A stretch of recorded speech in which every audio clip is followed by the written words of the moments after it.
Praise the lord. పునరుత్థానుడైన యేసుక్రీస్తు నామములో మీ అందరికీ నా శుభాభివందనాలు. బాగున్నారా? యేసయ్య మీ అందరినీ ఆశీర్వదించును గాక.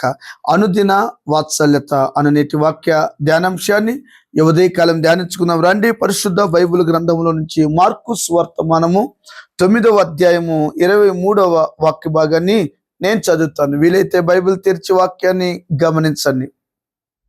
అందుకు యేసు, నమ్ముట నీ వలనైతే నమ్మువానికి సమస్తము సాధ్యమే. దేవునికి స్తోత్రం కలుగునుగాక. దైవజనమా, దేవుని పిల్లలారా, చదవబడిన ఈ వాక్య భాగంలో నుంచి నా ప్రభు మీతోను మీ కుటుంబంతో మాట్లాడుతున్నాడు. ఈ రోజున నువ్వు విశ్వాసిగా బ్రతుకుతున్నావు. ఒకవేళ సేవకుడిగా బ్రతుకుతూ ఉండొచ్చు, ఒకవేళ సంఘంలో సంఘ పెద్దగా బ్రతుకుతూ ఉండొచ్చు, ఒకవేళ ఎవెంజలిస్ట్గా సువార్థికుడిగా దేశ విదేశాలు తిరుగుతూ గిరిజన పట్టణ ప్రాంతాల్లో ఘోరమైన ప్రాంత పరిస్థితుల్లో సేవ చేస్తూ దేవుని కొరకు బ్రతుకుతూ నువ్వు ఉండొచ్చు. ఏదైనా కావచ్చు, సమస్తము మేలుకరంగా జరిగించండి అని వాక్యం చెప్తుంది. దైవజనమ, ఈ వాక్య భాగంలో నుంచి ప్రభు ఒక చక్కటి మాట ఏంటంటే, నమ్ముట నీ వలనైతే నమ్మువానికి సమస్తము సాధ్యమే. Praise the Lord. ఈ రోజున చాలా మంది దేవుని మీద నమ్మకం లేదు. ఈ రోజున చాలా మందికి డబ్బు మీద ఉన్న నమ్మకం దేవుని మీద లేదు. ఆస్తిపాస్తుల మీద ఉన్న నమ్మకం దేవుని మీద లేదు. ఉద్యోగం మీద ఉన్న నమ్మకం దేవుని మీద లేదు. బంధుమిత్రులు స్నేహితులు శ్రేయాభిలాషులు నమ్మినట్లుగా దేవుని నమ్మట్లేదు. ఈ రోజున పథకాల మీద ఉన్నంత విశ్వాసం నమ్మకం దేవుని మీద లేదు. దేవునికి అసాధ్యమైనది ఏదైనా ఉన్నదా? 40 సంవత్సరాలు మన్నాతో పోషించిన దేవుడు నీకు జ్ఞాపకం రావట్లేదా? 6 లక్షల మంది పైగా ప్రజలకు నీటిని దాహాన్ని తీర్చిన యేసు ప్రభు ఎవరో నీకు అర్థం కాలేదా? ఇజ్రాయెల్ ప్రజలు కలవరాల మధ్యలో ఉంటే ఎర్ర సముద్రాన్ని పాయలు చేసి అద్దరికి నడిపించిన ప్రభు నీ జ్ఞాపకం రావట్లేదా? ఎందుకు ఈ రోజున దేవుణ్ణి నువ్వు నమ్మలేకపోతున్నావు? యేసు ప్రభుని నమ్ము. నీకు అసాధ్యమైనదంటే ఏది ఉండదు. రాజులు నమ్ముట కంటే, మనుషులు నమ్ముట కంటే యెహోవాను ఆశ్రయించుట నరునికి మేలు కదా. యెహోవాను ఆశ్రయించుడే మీరు బ్రతుకుతురని ఆమోసు గ్రంథములో రాయబడి ఉండలేదా? దైవజనమా, నా మాటలు నీ మనస్సులో నింపుకో. వాటిని కాస్త గ్రహించు, వాటిని కాస్త ఆలోచించు. 70 సంవత్సరాలప్పుడు మహిమ కలిగిన దేవుడిగా ప్రత్యక్షమై అబ్రహాముకి వాగ్దానం చేయలేదా? శారమ్మ కూడా వాగ్దానం చేయలేదా? రమి 25 సంవత్సరాలు పైగా ఎదురు చూడలేదా గర్భఫలం కొరకు? 100 సంవత్సరాల వయసులో కట్టె పట్టుకొని నడవలేని స్థితిలో, నరాల బలము లేదు, ఎముక బలము లేదు, శరీర బలము లేదు, ఏ బలము లేదు, ఆధారంతో వృంగి నడుస్తూ ఉండొచ్చేమో. ఇప్పుడైతే 50 సంవత్సరాలకి అన్నీ అయిపోతున్నాయి. 100 సంవత్సరాల వయసులో హెబ్రీ గ్రంథకర్త అంటాడు, విశ్వాసమందు వారు బలహీనపరచబడలేదు. దేవుణ్ణి ఎంతగా నమ్మాడు అబ్రహాము, దేవుడిని ఎంతగా నమ్మింది శారమ్మ.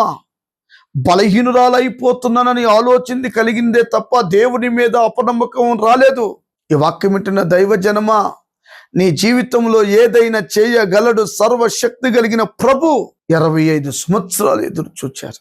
అందుకనే దేవుడు నమ్మిన వారిని అన్నడు విడిచిపెట్టడం. ఈ రోజున భర్త గాని భర్తను నమ్ముతున్నావు, సిగ్గుపడిపోతున్నావు. భార్య గాని భార్యని నమ్ముతున్నావు, నీ ఇంట్లో సిగ్గు అవమానం కలుగుతుంది. నీది కాని దాని మీద నమ్మకం ఉంచుకుంటున్నావు. అందుకనే అర్థాంతరంగా కాలాన్ని ముగించుకుంటున్నారు.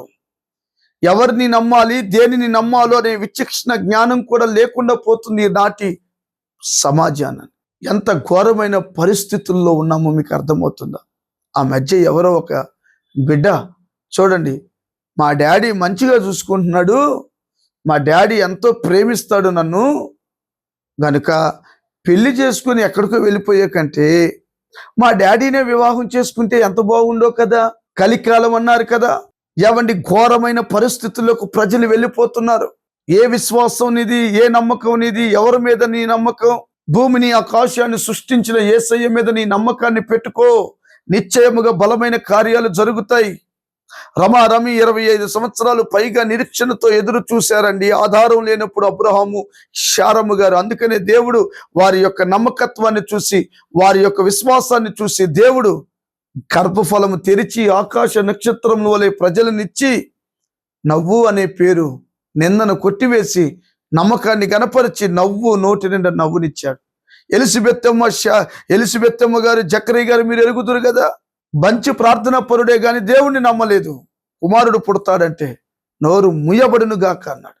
నమ్ము, నమ్మకపోతే నువ్వు ఎంత ప్రార్థన చేసినా, ఎంత భక్తి అయినా కార్యాలన్నీ తెరవబడవు, ముయ్యబడతాయి. నా ప్రభు మీ నమ్మకం ఆయన మీద ఉంచితే ఖచ్చితంగా నా దేవుడు మూయబడిన ద్వారాలు తెరుచునుగా. నా నమ్మిక నీవు మాత్రమే, నేనెన్నడు నిన్ను విడువను, యేసయ్యా నేనెన్నడు నిన్ను విడువను. చూసావా, నమ్మకం దేవుని మీద పెట్టుకో, నిన్ను విడిచిపెట్టడు, నీ కార్యాన్ని సఫలం చేస్తాడు. తలలు వంచండి, ప్రార్థన.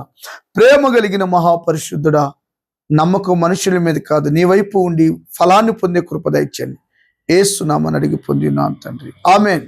Thank you, God bless you. దేవుడు మిమ్మల్ని దీవించునుగాక. ఈ అనుదిన వాత్సల్యత అనే కార్యక్రమాన్ని అనేకులకు షేర్ చేయండి, వినండి, బలపరచబడండి. ప్రభు మిమ్మల్ని దీవించునుగాక. ఆమేన్.